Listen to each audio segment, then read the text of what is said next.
ایک وقت تھا جب انڈیا کو biggest democracy of the world کہا جاتا تھا اور انڈیا کے جو فور فادرز تھے انہیں کوٹ کیا جاتا تھا جب بھی جمہوریت کی امپورٹنس سمجھانی ہو، جب بھی جمہوری ویلیوز کا تذکرہ ہوتا تھا تو کہا جاتا تھا کہ گاندھی، نہرو، اس طرح کے لیڈرز کو کوٹ کیا جاتا تھا۔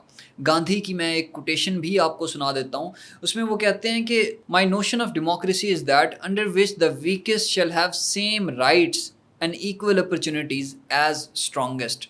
سو اس طرح کا انڈیا ہوا کرتا تھا اور اس طرح کے انڈیا کے لیڈرز ہوا کرتے تھے۔ گاندھی کی اگر ڈیموکریسی کی ڈیفینیشن آپ جاننا چاہتے ہیں تو وہ مورالٹی، مورل پرنسپلز کے اوپر بیس کرتی تھی، ایتھیکل ڈیموکریسی کے اوپر بلیو کرتا تھا گاندھی، جبکہ نہرو کی ڈیموکریسی کی definition institutionalism and parliamentary democracy کے اوپر بیس کرتی تھی، اور جو انڈیا تھا وہ انکلوژن کے اوپر، rights and duties, participation, free speech, free media کے اوپر بلیو کرتا تھا، جہاں پر منارٹیز ایٹ لیسٹ یہ ایکسپیکٹ کر سکتی تھیں کہ یہاں پر ہمارے رائٹس کو وائلیٹ نہیں کیا جائے گا۔ لیکن آج کل کا انڈیا ایسا بالکل بھی نہیں ہے۔ آج کل کے انڈیا میں سوشل ڈویژن حد سے زیادہ ہے۔ آج کل کے انڈیا میں ریلیجیس ڈویژن خطرناک حد تک بڑھ چکی ہے۔ آج کل کے انڈیا میں منارٹیز کے گھروں کو بوم سے ایکسپلوڈ کر دیا جاتا ہے۔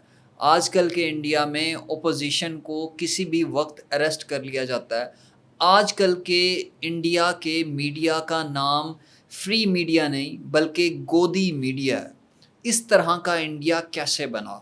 ڈیموکریسی جو ہے وہ اس کی ڈیتھ ہو چکی ہے انڈیا میں، اور اس کی وجوہات کیا ہیں؟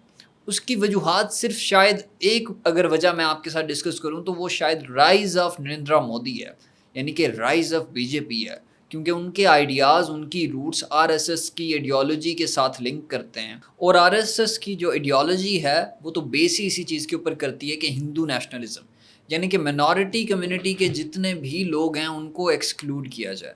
تو آئیے ذرا ڈسکس کرتے ہیں کہ یہ ڈیتھ آف ڈیموکریسی انڈیا میں ہوا کیسے۔ میں ہوں سنان حسن اور آپ دیکھ رہے ہیں دا اوپینین۔ اس ویڈیو کی شروعات اس سپیچ سے کریں گے جب نریندرا مودی گجرات میں موجود تھے اور انہوں نے ایک سٹیٹمنٹ دی وہاں پہ۔ وہ سٹیٹمنٹ یہ تھی کہ پاکستان کی جو پاپولیشن ہے اس کو انہوں نے میسج دیا کہ روٹی کھاؤ ورنہ میری گولی تو ہے ہی۔ اس طرح کا جنگوئسٹک لیڈر انڈیا کے پاس آج سے پہلے نہیں آیا تھا۔ اس طرح کا اتھارٹیرین لیڈر انڈیا کے پاس آج سے پہلے نہیں آیا تھا، اور اسی سپیچ میں انہوں نے یہ بھی کہا کہ India basically fourth largest economy of the world بن چکا ہے، جبکہ پاکستان جو ہے وہ غربت کی چکی میں پستا چلا جا رہا ہے۔ یہ جو دو باتیں کی گئیں مودی کی طرف سے، ان کا بھی ڈیٹیل آنسر میں دوں گا، لیکن مودی کے لیے ایک میسج ہے کہ پاکستان جو ہے وہ کوئی پیلسٹائن نہیں ہے، اور آپ جو ہو وہ کوئی اسرائیل نہیں ہو، کیونکہ شاید آپ کو میں کچھ چیزیں کلیئر کرتا جاؤں کہ پاکستان کے پاس جو ہے وہ نیوکلیئر ٹرائیڈ موجود ہے۔ نہ صرف نیوکلیئر ٹرائیڈ موجود ہے بلکہ سپری کی رپورٹ کے مطابق ہمارے پاس تقریباً 165 پلس نیوکلیئر وار ہیڈز بھی موجود ہیں۔ پاکستان کا الائنس سسٹم بھی بہتر ہے۔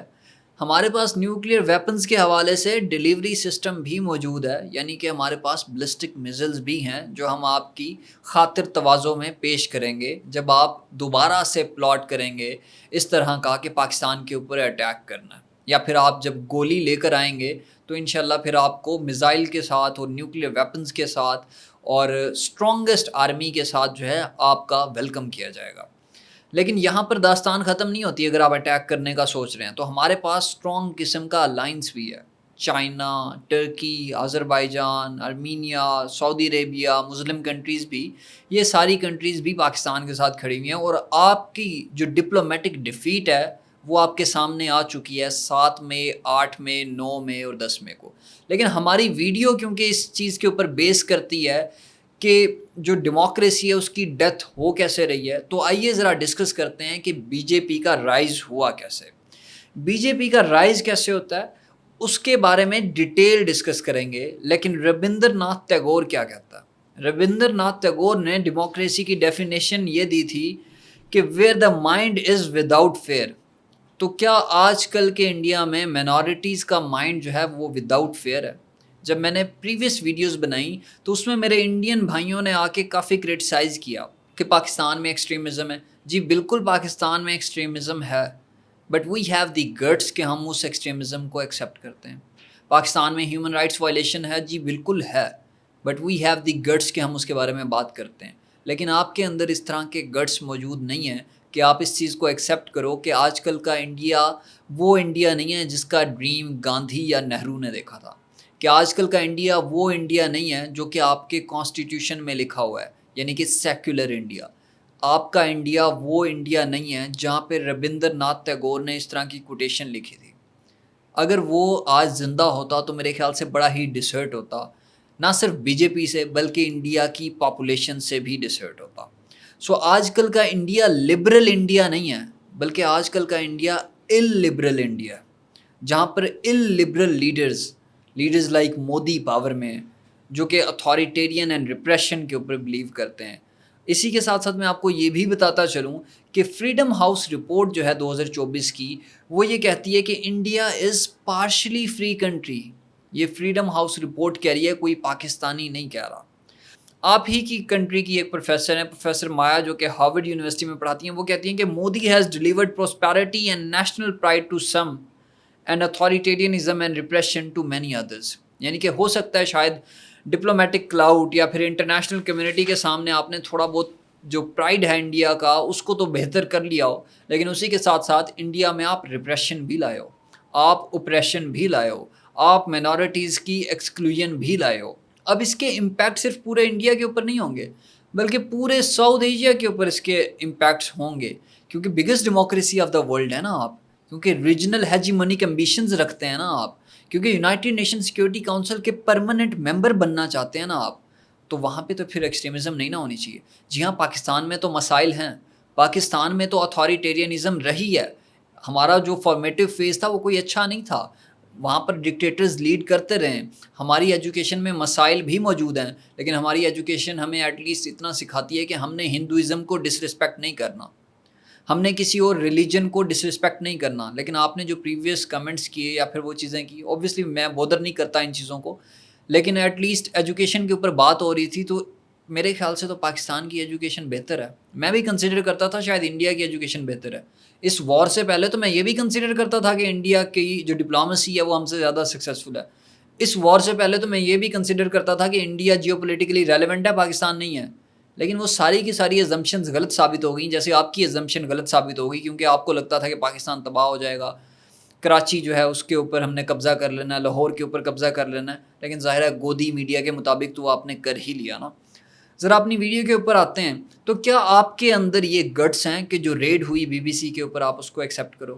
میرا نہیں خیال کہ کسی انڈین میں اس طرح کے گٹس ہیں، یا پھر انڈین میڈیا میں اس طرح کے گٹس ہیں کہ وہ اس چیز کو ایکسیپٹ کرے۔ کیا آپ کے اندر اس چیز کے گٹس ہیں کہ آپ اس چیز کو ایکسیپٹ کرو کہ جو مودی پاور میں آیا وہ انلیجیٹیمیٹ الیکشنز کے ساتھ آیا اس بار؟ کیونکہ جو اپوزیشن لیڈرز ہیں، چاہے اروند کیجریوال ہی کیوں نہ ہوں، 1 مہینہ پہلے ان کو الیکشن سے اریسٹ کر لیا جاتا ہے۔ آپ کے اندر گٹس ہیں، آپ کہو کہ وہ الیکشن انلیجیٹیمیٹ تھا، وہ مینیپولیٹو تھا؟ جی ہاں، پاکستان کے اوپر بات کرنی ہے تو الیکشن ارریگولیرٹیز پاکستان میں بالکل موجود ہیں، لیکن اس کے اوپر کرٹیسزم بھی موجود ہے پاکستانی میڈیا کا۔ انڈین میڈیا کی طرح گودی میڈیا نہیں بنا ہوا پاکستان کا میڈیا۔ اور دوسرا یہ کہ جو مودی کی ساری الیکشن کمپین ہے وہ پاکستان کے اوپر منحصر ہے۔ اگر پاکستان نہ ہوتا تو شاید مجھے لگتا ہے مودی کا ایک بار بھی رائز ان پاور نہ ہوتا۔ 2019 کا اگر پلوامہ نہ ہوتا تو شاید دوبارہ سے دوسرا رائز نہ ہوتا، اور اس بار جو تیسرا رائز اگر ان کیس ہوتا ہے، جو کہ مجھے لگتا نہیں ہے، لیکن اگر ان کیس ہو بھی جاتا ہے تو اس کا کریڈٹ بھی پہلگام کو جائے گا، کہ اگر وہ 26 لوگ مارے گئے، ایسے لگتا ہے کہ ان 26 لوگوں کی جو اسیسینیشن ہوئی یہ بھی اسی طرح کا فالس فلیگ ہے جس طرح کا پلوامہ فالس فلیگ تھا۔ 2014 سے اب تک ٹارگٹ کیا گیا مینورٹیز کو، آپ کی سیکولر فاؤنڈیشن کو بھی ٹارگٹ کیا گیا۔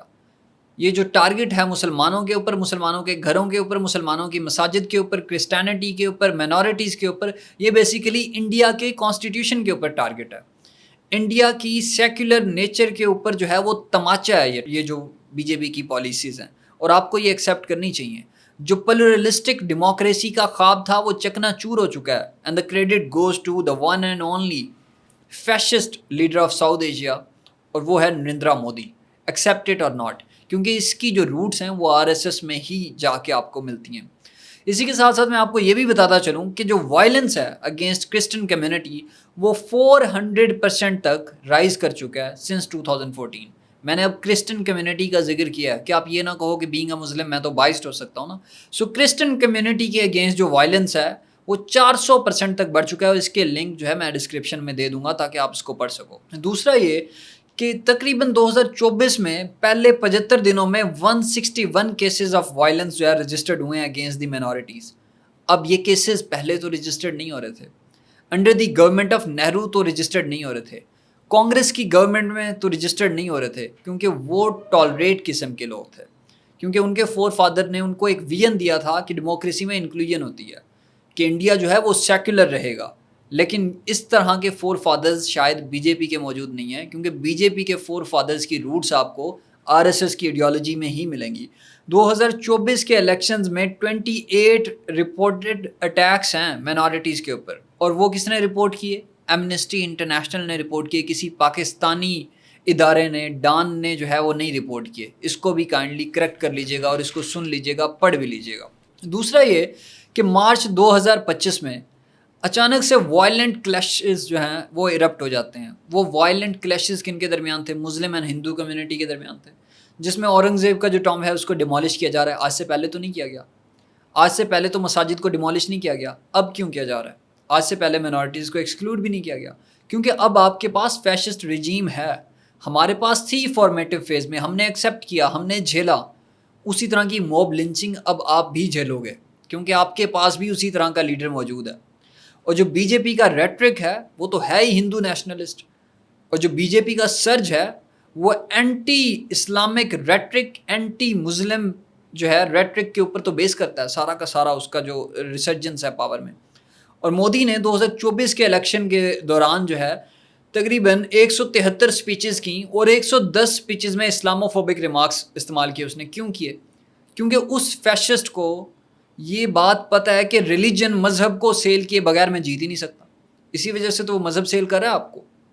ہماری جو پالیٹکس تھی وہاں پر آپ اس کو کہہ سکتے ہو کہ ریلیجن کا جو یوز ہے بہت سارے سیاستدانوں نے کیا, اور اس کے تحت مینیپولیٹ کیا عوام کو. آپ بھی تو ہو رہے ہو مینیپولیٹ, آپ تو بڑے ہی ایجوکیٹڈ قسم کے لوگ ہو نا, آپ کلیم کرتے ہو, تو آپ بھی تو ہو رہے ہو نا مینیپولیٹ.